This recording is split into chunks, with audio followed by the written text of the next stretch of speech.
Hello guys, so today I wanna show you about how to make grass cutter in easy and simple step. And you need all of this part, and you can use cordless drill or electrical drill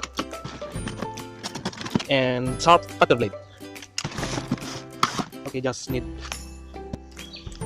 we just need the screw from here.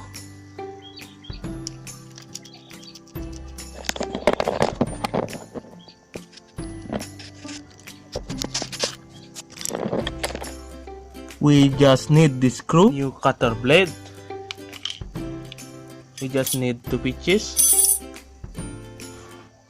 a drill, a screw, and 2 pieces of cutter blade. The first step, we need to combine the cutter blade with the screw. Be careful.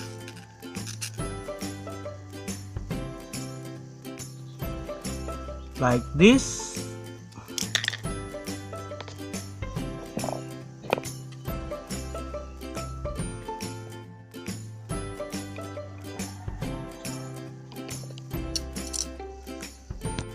And set this part to your drill.